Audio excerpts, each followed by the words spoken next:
And welcome back to the Wednesday edition of First News here on the 21st day of May, 20 minutes in front of 8 o'clock. And now joining us to talk about the world of politics as it pertains to our state and federally as well. Having Jay Robertson in for Nick Horton today. He's the Public Affairs Director at Opportunity Arkansas. Jay, welcome back to the show. How are you this week?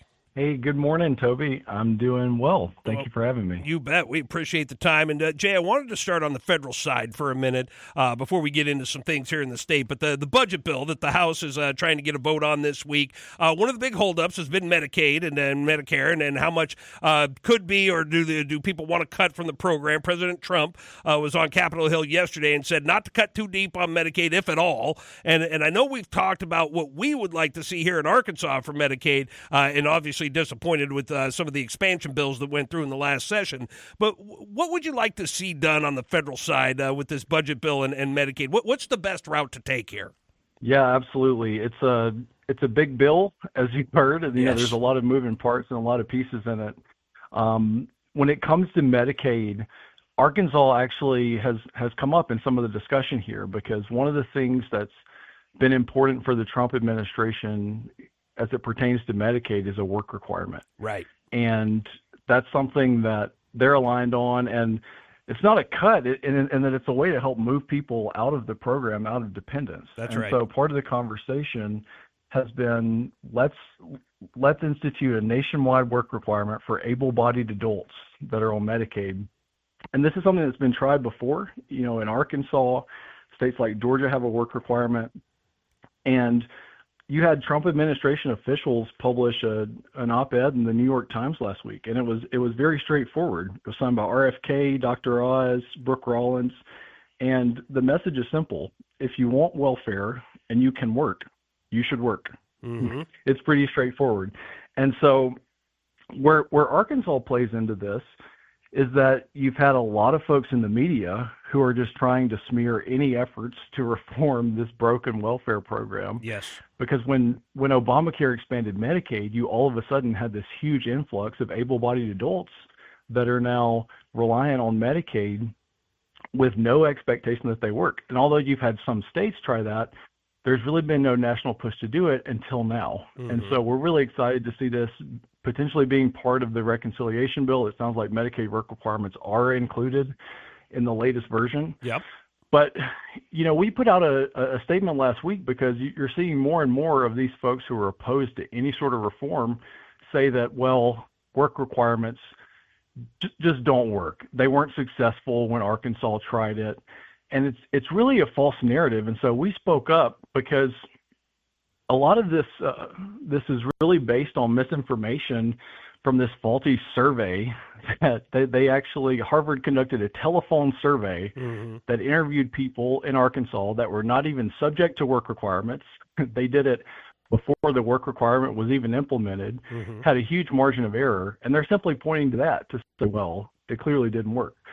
We know that that's really just fake news. And so we pointed out that we've actually dug into the data, and our report shows that when Arkansas implemented work requirements in 2018, it was actually wildly successful at helping move people from welfare to work. So we had over 14,000 people across the state who left the Obamacare expansion program, not because of a punishment, but because they were working and their incomes rose. They were no longer reliant on that as a welfare program. And less than 1 in 5 of the enrollments were actually due to noncompliance. And so Arkansas actually proved this was successful, and all these statements to the contrary are really just fake news trying to sink the bill. And so it sounds like the message is getting out, and we're excited to see that be part of the reconciliation package so that we can have work requirements across the board for states across the country, and it's going to be really transformational. The sooner it can take effect, the better. And so this is one of those unique times where Congress actually has a rare chance to pass a meaningful piece of legislation that would be really impactful for states across the country at helping move more people from welfare to a productive line of work. Jay, is there any data, and I don't want to surprise you or stick you in a corner on this question, but any data out there on those 14,000 people that returned or that left Medicare here in our state and became able-bodied workers again? anybody, is there any data that says that how many have stayed in that position where they don't need Medicare, or did we see a portion of them return to the Medicare system? That's a good question. I don't know that we've published anything that specifically looks at tracking individuals there. Okay. I know that is part of what is being considered as part of this new proposal that we're hoping is strengthened. Because ultimately, you mentioned that part of the impetus here is cuts, but I think that's really the wrong way to frame it, because as you pointed out, the way to look at it is from an individual basis. It's not just about finding cost savings. It's about really helping the individual here to make sure that they're in a position where they can be self-sufficient long-term and not end up falling back into this trap. And that's part of the problem, is that as long as you don't have a work requirement in place, if someone does get a job or something doesn't go right, they wind up falling back into the trap of dependency, and a strong work requirement really make sure that you're avoiding that so that people can be self-sufficient long-term. Yeah, I mean, and that's obviously the goal is to be able to be self-sufficient is where we want as many people as possible. Jay, as far as back here in Arkansas, we had some special elections last week about some taxes like the millage in North Little Rock, the BAM project in Bryant that got voted down, some school board positions were voted on. One thing I noticed in some of the elections that I looked at was what appeared to be low voter turnout in most of these. And so my question here is there a better way to go about these special elections to get more voter participation, or how do you view that with what we saw last week? Yeah, so this is a problem that we've been talking about for a while now. And you saw last week, or if you didn't see, you could be forgiven, because a lot of people, it appears, did not know that school board members were up for election. We actually went through these results, and I'll spare you the readout of every one of these, but I think it's worth highlighting just to understand how big of a problem this is. So we looked at some of the contested school board races. So these were places where there was more than one member up for election. The unofficial totals from some of these are just shocking. I mean, in Russellville, you had a total of 284 votes for one of the school board seats. Yeah. Fort Smith, 269. One in Springdale, you had 117 votes, and there were several where you had just double-digit total votes for a school board race. Atkins, 56 votes. Lavaca, 71 votes. And the winner, as far as I can tell so far, is there was one contested school board race in Springdale, and for that seat, you had 6 total voters participate. Wow, 6 to elect a school board to elect a school board member, and this is for positions that are making really important decisions. I mean, these folks are deciding about gigantic budgets for public schools, making really important decisions about how schools will be governed in these districts. And so this is an issue we've been talking about for a while. Last year, we put together some recommendations for how we could address this, because if we want parents to be able to hold their school board members accountable, one way to do that is to make sure that the elections are held at a time when people are accustomed to voting, as opposed to these odd off-year election cycles. And so that was part of our recommendation last year, and we were proud to see that the legislature took action on it this session. So Representative Britt McKenzie passed a bill, House Bill 1724, which now aligns these school board elections to regular election cycles.